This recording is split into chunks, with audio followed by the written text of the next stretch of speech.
कामोठे येथे राहणाऱ्या मस्कर कुटुंबांच्या घरातून सप्टेंबर महिन्यात 22 तोळे सोन्याचे दागिने चोरीला गेले होते। या प्रकरणी कामोठे पोलिसांनी फिर्यादीच्या शेजारी मोनिका शंतनू दिघे वय 40 यांना अटक केले। आरोपींकडून पोलिसांनी 22 तोळे वजनाचे सोन्याचे दागिने हस्तगत केले। आरोपी महिलेला पोलीस कोठडी सुनावण्यात आले। मस्कर कुटुंबियांच्या घरातून 22 तोळे सोन्याचे दागिने चोरीला गेल्याप्रकरणी कामोठे पोलीस ठाण्यात 27 सप्टेंबर रोजी गुन्हा दाखल करण्यात आला होता। मात्र गुन्हा दाखल होऊनही पोलीस आरोपीपर्यंत पोहोचत नसल्याचा आरोप मस्कर कुटुंबियांकडून करण्यात आला होता। या प्रकरणी त्यांनी पत्रकार परिषद घेऊन भूमिका मांडली होती। मस्कर कुटुंबियांनी मोनिका दिघे यांच्यावर थेट आरोप केले होते आणि त्यांनीच दागिने चोरल्याचे पोलिसांना देखील सांगितले होते। गुन्हा दाखल झाल्यानंतर वरिष्ठ पोलीस निरीक्षक विमल बिडवे यांच्या मार्गदर्शनाखाली पोलिसांनी तपास सुरू केला। संशयित महिला आरोपी मोनिका दिघे यांचा पोलिसांनी तपास सुरू केला। पोलिसांनी महिला आरोपी मोनिका दिघे हिला तब्बल 2 महिन्यानंतर ताब्यात घेतले आणि तिच्याकडून 22 तोळे वजनाचे सोन्याचे दागिने देखील ताब्यात घेतले। शेजारी राहणारी महिलाच चोर निघाल्याने कामोठे वसाहतीमध्ये खळबळ माजली आहे। मॅडम काय सांगाल, 2 महिन्यापूर्वी घरात जी चोरी झाली होती, आता आरोपी सापडलेली आहे, काय सांगाल त्याबद्दल? आता मी सांगते की हे आरोपी जे सापडला ना त्याने खूप त्रास दिलाय आम्हाला। 2 महिने घरात आम्ही कसे काढले आणि मुलांना माझ्या जावाई किंवा माझे सुनबाई ह्यांच्यावर त्यांनी आरोप केले। सोसायटीतल्या लोकांनी पण खूप त्रास दिला आम्हाला। आजूबाजूचे लोक आहेत तिथे त्यांनी पण खूप त्रास दिला आणि त्यांना साथ दिली त्या लोकांना आणि आमची साथ कोणी दिली नाही। आम्हाला आमचं जाऊन पण आम्हाला मान खाली घालायला लागली। अशी लोक इथं नाहीच पाहिजे आम्हाला। आणि हे लोक खूप त्रास म्हणजे बाजूवाल्यांनी तर शरदा उगले हे लोक खूप त्रास दिलाय त्यांनी आम्हाला। इतका ताप झालेला ह्या गोष्टीचा सर की त्यांना काय कारवाई तुम्हाला करता येईल तेवढी केली पाहिजे असं माझं म्हणणं आहे। सुरुवातीला पोलिसांनी तपासात हलगर्जीपणा केला होता, मात्र आयोग बदली केल्यानंतर या प्रकाराला प्रगती मिळालेली आहे। हा खूप दळवे सरांचे मी आभार मानते, चव्हाण सरांचे पण मानते आणि ते मॅडम आहे त्यांचे पण मानते। कारण मॅडम मला खूप वेळा म्हणायचे तुमचे दागिने गेले ते तुम्हाला भेटतील, तुम्ही फक्त दागिने बघायसाठी राहा। की आज आपल्या घरात असं झालंय की तुम्ही जर असं केलं तर तुमच्या मुलाबाळांना कोण बघायचं। आणि त्यांनी मला खूप साथ दिली आणि दळवे सर, चव्हाण सर ह्या सरांनी पण खूप मदत केली, त्यांचे पण मी आभार मानते। नक्की काय प्रकार घडला होता थोडक्यात जरा सांगाल का? प्रकार म्हणजे हाच प्रकार, ते लोक दागिने बघायला आले, बघितले तरी त्यांनी खोटा आरोप केला की आम्ही बघायला आलो नाही, पण हे बघायला येऊन त्यांनी ते काम केलेलं आहे। आणि असं सांगितलं गेलं की माझ्याच मुलींनी सांगितलं की माझ्या वहिनीचे दागिने बघा, हे सगळं चुकीचं आणि सगळं खोटे आरोप केले त्यांनी आमच्यावरती।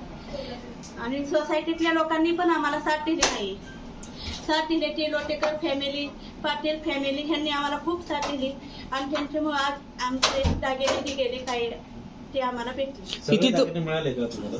अजून एवढं माहित नाही, पण असं सांगितले पोलिसांनी की तुमचे दागिने भेटले। आपला आणखी कोणावर संशय आहे का आणि पोलिसांनी किती जणांना अटक केली आहे? आणखी संशय म्हणजे माझं जे त्यांचे मिस्टर किंवा बाजूवाल्यांनी खूप साथ दिली, ह्या लोकांचा पण तपास पोलिसांनी घ्यावा आणि कायद्याने जी कारवाई करता येईल ती त्यांनी करावी। पोलिसांनी आरोपीला ताब्यात घेतलं त्यावेळेस आपल्याला काही याबाबतची माहिती दिलेली आहे का?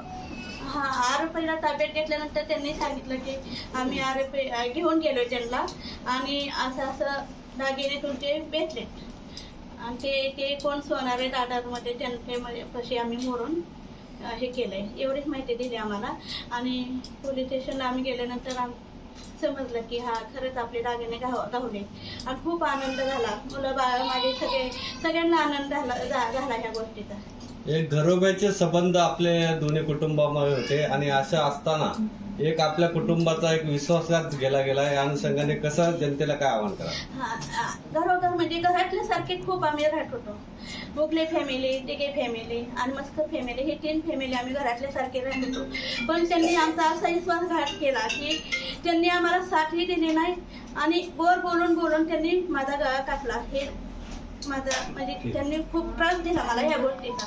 सोसायटीत कोणेच लोकांना घेऊन पण भडकवलं त्यांनी आमच्या विरोधात की हे लोकांनी चोरी केली असेल आणि हेच लोक सांगतात की चोरी झाली म्हणून. आणि मोनिका दिघे अशी नाही, चेअरमन असून तिने असं काम केलं पण सोसायटीतली लोक एकही आलं नाही कोणी की हा तुम्हाला साथ देतो आणि आपण ह्याच्यावर काहीतरी पर्याय करावा असं कुणीही म्हटलं नाही. आम्हाला साथ दिली, ह्या लोकांनी आम्हाला दिली, त्यांची मी आभार मानते. पाटील लोटेकर फॅमिली यांनी खूप साथ दिली आम्हाला. पतीचं आजारपण आणि गेलेले दागिने हे दुःख आपल्या फॅमिलीवर कशा प्रकारचा आपण अनुभव?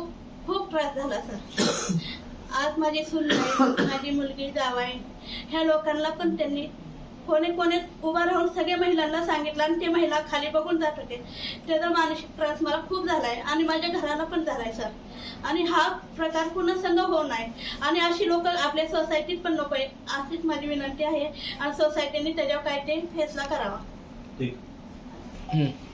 काय प्रकार झाला होता 2 महिन्यापूर्वी घरातून दागिने चोरीला गेले होते? 2 महिन्यापूर्वी बरोबर 16 सप्टेंबर रोजी मोनिका दिघे रात्री घरी आल्या होत्या. त्यांनी गोड बोलून मम्मी आणि माझ्या वाईपासून सोन्याचे दागिने बघितले. त्यानंतर त्यांनी ठिकाणी बघितलं आणि त्यानंतर बरोबर 17 तारखेला त्यांनी सोन्याची चोरी केली. आम्हाला हॉटेलमध्ये घेऊन गेले आणि आम्हाला बोलले की माझं आज खूप मोठं काम झालेलं आहे. असं हे करून आम्हाला ते हॉटेलमध्ये घेऊन गेल्यानंतर आम्ही गेल्याच्या नंतर त्यांचे हस्बंड आणि त्या दोघे एक जवळजवळ 25 ते 30 मिनिटांनी पाठीमागून आले होते. आम्ही चालत गेलो होतो, ते 4 व्हीलरने आले होते, तरी पण 20-25 आणि त्या टाइम मध्ये बरोबर त्यांनी सोनं चोरी केलेलं आहे. म्हणजे ह्याच्यामध्ये असा अर्थ होतो की मोनिका दिघे यांचं पर्सनल म्हणणं असं आहे की बाबा मी एकटीने सोनं चोरी केले. मग हस्बंड आणि नवरा बायको घरी असताना बायको चोरी करते, मग नवऱ्याला माहिती नसेल का सोनं चोरी केलेलं?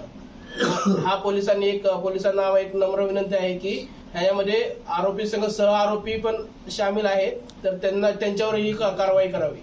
2 महिने झाले पोलीस कारवाई करत होते, मात्र पोलिसांवरती सुरुवातीला संशय घेण्यात आला. ज्यावेळी मीडियामध्ये या बातम्या आल्या त्याच्यानंतरच पोलिसांनी तपास अधिकारी बदली केला. सुरुवातीच्या काळामध्ये जर पोलीस चौकशी करत असताना ह्याच्यामध्ये असं झालं की मोनिका दिघे यांनी पोलिसांना काय खोट्या माहिती दिल्या, प्रसार माध्यमांना पण तुमच्या समोर पण खोट्या माहिती प्रसारित करण्यात आल्या त्यांच्याकडून. सोसायटीमधील इतर लोकांनाही आमच्या परिवाराबद्दल भडकवण्यात आलं. पोलीस तपास करतील, पोलिसांची खोटे म्हणजे बँक स्टेटमेंट देऊन पोलिसांची दिशाभूल मोनिका दिघे यांच्याकडून केली आणि त्या संदर्भात पोलिसांनी तपास केला. आणि ज्या दिवशी पोलिसांनी म्हणजे बँक स्टेटमेंट त्यांचे काढले त्यामध्ये असं आढळून आलं की बाबा त्याच्यामध्ये त्यांनी सोनारापासून 17 लाख रुपये ऑन अकाउंट घेतले होते. ते 17 लाख रुपयाची एंट्री त्यांना तिथे दिसली. अनिल ज्वेलर्स म्हणून दादरचे ज्वेलर्स आहेत, त्यांच्याकडून ती अकाउंटला एंट्री दिसली होती आणि ते मोनिका दिघे यांनी स्टेटमेंट देताना त्यांचे ती एंट्री एडिट करून पूर्ण प्लॅनिंग नुसार, आणि ह्याच्यामध्ये हे प्लॅनिंग ती एकटे नाही करू शकत आहे, त्यांचे हस्बंड ह्याच्यामध्ये खूप मास्टर माइंड आहे. कारण की त्यांनी सीसीटीव्ही फुटेजचे एक ऍप परचेस करून सीसीटीव्ही फुटेजचे पण त्या टायमिंगचे जे फुटेज आहेत ते एडिट करून हे केले होते त्या टायमिंगला. त्यामुळे आम्हाला 100% म्हणजे विश्वास आहे की ह्याच्यामध्ये मोनिका दिघे यांच्यासोबत शांतनू दिघे हे सुद्धा ह्या कटामध्ये सामील आहेत. आणि तसेच आम्ही ज्या दिवशी FIR द्यायला जात होतो त्या दिवशी आम्हाला समोरील राहणाऱ्या शारदा उगले फ्लॅट नंबर 1303 यांचाही फोन वारंवार फोन येत होता की तुम्ही मोनिका बद्दल FIR आज देऊ नका, तुम्ही 2-3 दिवसांनी FIR द्या. त्याबद्दलही त्या FIR म्हणजे आमची दिशाभूल करत होत्या. तर आणि ज्या टायमिंगला मोनिका दिघे यांना म्हणजे पोलीस स्टेशनमध्ये बोलवण्यात येत होतं म्हणजे चौकशीसाठी, त्याच्या आधी त्या शारदा उगलेंपाशी बसून पूर्ण माहिती घेत होत्या. शारदा उगले या महिला पोलीस आहेत, त्यांना माहिती आहे की तपासामध्ये काय काय विचारलं जातं कसं आहे, त्याबद्दल आधीच त्यांना ते माहिती समजत होत्या. त्यानुसार त्यांनी पूर्ण प्लॅन करून पोलिसांना हे दिली माहिती दिली. आपली मागणी पोलीस प्रशासनाकडे कशा प्रकारे पुढील दिशेसाठी? आमची मागणी एवढीच आहे की पोलिसांनी या संपूर्ण तपासामध्ये पूर्ण माहिती घ्यावी. असंही आता आरोपी तर पकडला आहे, आरोपी संघ सह आरोपी कोण आहेत, आरोपीला मदत कोणी कशा प्रकारे केली, ह्या सर्व गोष्टींची माहिती त्यांनी घ्यावी. आणि आरोपी सोबत अजून इतर आरोपी कोण आहेत ते शोधून त्यांनाही योग्य ती शिक्षा द्यावी, हीच आमची एक मागणी आहे. आपल्या कुटुंबावर देखील आरोप करण्यात आले होते की तुम्हीच दागिने चोरले असतील किंवा कुठेतरी विकले असतील, तर त्याबद्दल कशी माहिती सांगा? म्हणजे आमचं कुटुंब पहिल्यापासून म्हणजे सोसायटीमध्ये बऱ्यापैकी लोकांना माहिती आहे की बाबा असं हस्तगत कुटुंब होतं. मोनिका दिघे यांनी आम्हाला पूर्णपणे विश्वासात घेतलं, आमचा केसाने गळा कापतो त्या टाईपमध्ये हे केलं आणि आमच्या कुटुंबाबद्दल सोसायटीमध्ये किंवा इतरत्र सगळीकडे पसरवणार नाही, ह्यांचा मुलगा दारू पितो किंवा इतर गोष्टी असं तसं भांडणं करतो, घरी आई वडिलांना मारामारी करतो. जर आमचे आई वडील जर आता बाजूला आहेत, तुम्ही त्यांना हे विचारू, अशा खोट्या बातम्या सोसायटीमध्ये पसरवल्या आणि इतरही सगळ्यांना म्हणजे काय असतील फुटेज एडिट करून काय दाखवले की बाबा ह्यांनी सोनं चोरी केलं असेल हे ते, अशा भरपूर त्याच्याबद्दल आमच्या सोसायटीमध्ये काही लोकांचं बोलणं बंद झालं किंवा इतर लोकांनी पण गंभीर आरोप आमच्यावरती लावले की बाबा ह्यांच्याच घरातल्यांनी सोनं चोरलं असेल.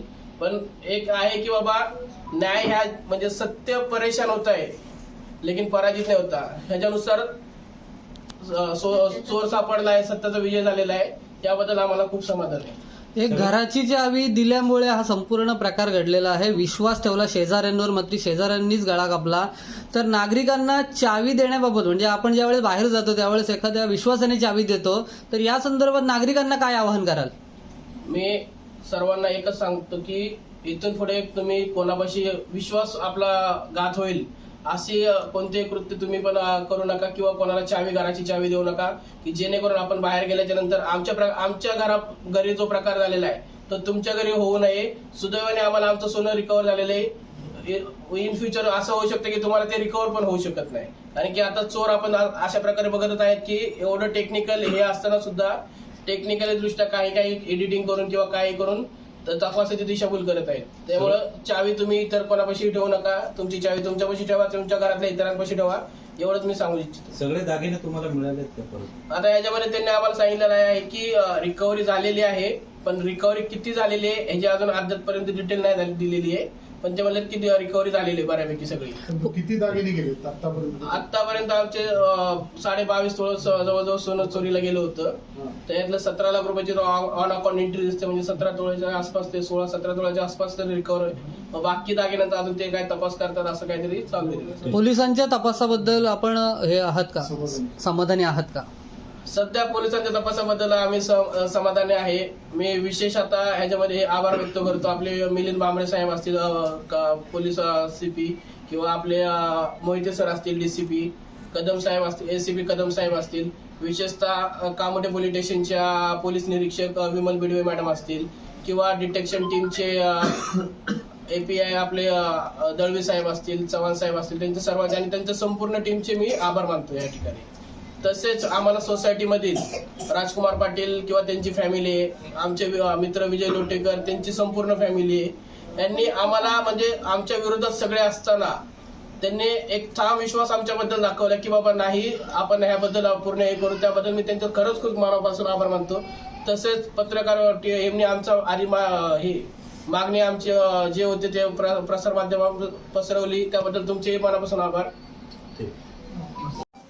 आपल्या घरात चोरी झाल्यानंतर आपल्यावर देखील आरोप करण्यात आले होते की आपण दागिने चोरले असतील. 2 दिवसांपूर्वी या गुन्ह्यातील आरोपीला पकडण्यात पोलिसांना यश मिळालं आहे, तर याबद्दल काय सांगाल? मी आभार व्यक्त करते पोलिसांचे की त्यांनी चोराला तर पकडलंच आणि आमच्यावर लागल्या आरोप पण त्यांनी घालवलं, त्यांचे मनपूर्वक आभार. आणि सोसायटीमधल्या 2च मेंबर आमच्या पाठीशी राहिले कायम ठामपणे, तर लोटेकर काका आणि पाटील काका, त्यांचे पण आभार व्यक्त करते. पण आता मोनिका डिगे यांना एकटीलाच अटक झालेली आहे. आम्हाला वाटत नाही की त्या एकटी चोरी करू शकतात, त्याच्यामध्ये अजून काही लोकांचा हात असू शकतो. आणि इथून पुढे पण आमच्या फॅमिलीला किंवा माझ्या लहान मुलांना त्यांच्यापासून त्रास होऊ शकतो. आमच्या सेफ्टीचं बघावं पोलिसांनी किंवा इथल्या सोसायटीतल्या मेंबर्सने आणि अशा लोकांना इथं ठेवायचं का नाही याचाही त्यांना विचार करावा असं मला वाटतं. एकूणच जर बघितलं तर आपल्या मिस्टरांवरती, आपल्यावरती आणि मिस्टरांची बहीण असतील, दाजी असतील, यांच्यावरती आरोप होतात. आपली मानसिकता कशा प्रकारे? आम्हाला खूप फिजिकली टॉर्चर केलं, सगळ्यांवर आरोप केला. माझा नवरा, सासू सासरे, माझी नणंद, त्यांचे मिस्टर, सगळ्यांवर आरोप केला. एक आम्ही पेशन्स ठेवले. आम्हाला माहित होतं की आम्ही चोरी नाही केली, एक दिवस तर चोर पकडणारच आहे. आम्ही काहीच केलं नाही, आम्ही फक्त वाट बघितली. एक तो क्षण येणारच होता आणि तो अखेर आला. पण आम्हाला अजून पण त्यांच्यापासून भीती आहे किंवा ते आमच्या लहान मुलांना काही करू शकतात रागाच्या भरतीवर, तर त्याची देखील दखल घ्यावी असं आम्हाला वाटतं. जे शेजारचे जे त्यांना मदत करतात, जे तुम्ही आपण म्हटलं की पोलीस डिपार्टमेंटचे आहात, हा, आणि सासऱ्यांना माझ्या बोलण्यात आले की तुम्ही चेष्टा करताय का, मस्करी करताय का सोनं गेल्याची. आधीच ते पेशंट आहेत, त्यांना जरा काय बोलले की त्यांचा बीपी वाढतो आणि आम्हाला असे खूप फिजिकल त्यांनी टॉर्चर केलेले आहेत. टाइम्स डिजिटलला लाईक करा, शेअर करा, सबस्क्राईब करा आणि बेल आयकॉन दाबायला विसरू नका. Times digital.